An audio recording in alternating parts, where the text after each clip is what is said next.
بیٹھ جا جاوید بھائی. دیکھو آج کپڑا استری ہے, پچھلے جمعے کو کپڑا استری نہیں تھا, وہ کل رات کو استری کر کے بیٹھ گئی. بولا صبح کا انتظار کون کرتا ہے؟ جاوید بھائی بیٹھو یار, ہم نے دھمکی دیا تھا نا, پچھلے جمعے کو دھمکی دیا کہ بیگمات کے خلاف بیان کریں گے. جاوید بھائی لیکن ہم نے کہا بیگمات کے خلاف بیان کریں گے, کپڑا استری نہیں کیا نا. اس دھمکی کا اثر یہ ہوا کہ کل رات میں کپڑا استری پہلے سے تیار ہے. ہاں وہ اتفاق سے ایک دفعہ ہو گیا تھا بس, تو اس میں بھی ہم نے دھمکی دے دی. الحمدللہ. چلو اسی موقع پہ ایک قصہ سنا دیتے. وہ ایک بندہ تھا, لطیفے ہونا چاہیے کہ نہیں, طبیعت خوش ہو جاتا ہے. وہ ایک بندہ جمعے کے بیان میں نا بیٹھا ہوا تھا, تو امام صاحب نے بیگموں کے جو فضیلت ہے وہ اس موضوع پر بیان کر رہے تھے. تو کہہ رہے تھے کہ بیگموں کی قدر کرو, وہ تمہارے لیے کپڑے دھوتی ہے, کپڑے استری کرتی ہے, تمہارے بچوں کو پالتی ہے, تمہاری خدمت کرتی ہے. وہ جو دے وہ گرمی میں تمہارے لیے, تپتی ہوئی گرمی میں چولہے میں بیٹھ کر کھڑے ہو کر تمہارے لیے کھانا پکاتی ہے. وہ اللہ کی طرف سے تمہارے لیے ایک کیا نعمت ہے. تو بیگموں کے اوپر ہلکا ہاتھ رکھا کرو, ان کو مارا پیٹا نہ کرو, ان کے خلاف ان کو ظلم اور جبر کا شکار نہ کیا کرو.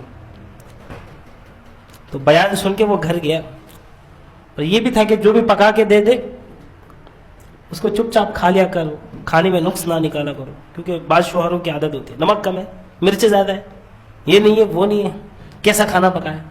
ایسا ہوتا ہے, ہوتا ہے. تو چاچا کہہ رہا ہے, کیونکہ چاچا ہماری عمر سے زیادہ ہے, تجربہ کار ہے.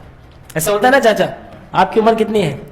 ماشاء 67, 67. تو وہ بیان سن کے بڑا متاثر ہوا, گھر گیا, جمعے کا دن تھا, نماز کے بعد گھر گیا, تو بیگم کو کہا کہ میرے لیے کھانا لگاؤ. تو کھانا لگایا نا, تو ایک نوالا ڈالا, بولا واہ سبحان اللہ.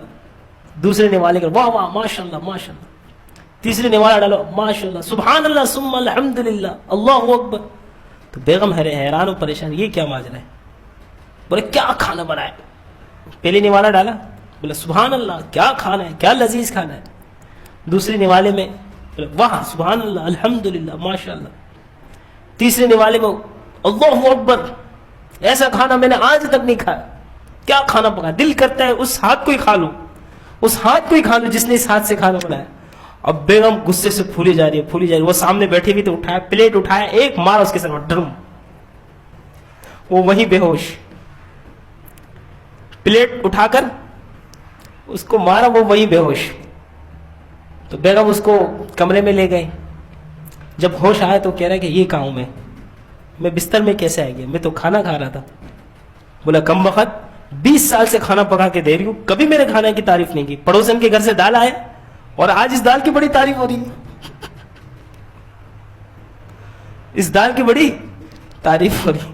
تو اس نے غلط موقع پر غلط جگہ پڑوسن کی دال کی تعریف کر دی. تو اس نے تو بیان سن کے عمل کیا تھا, لیکن وہ بیان الحمدللہ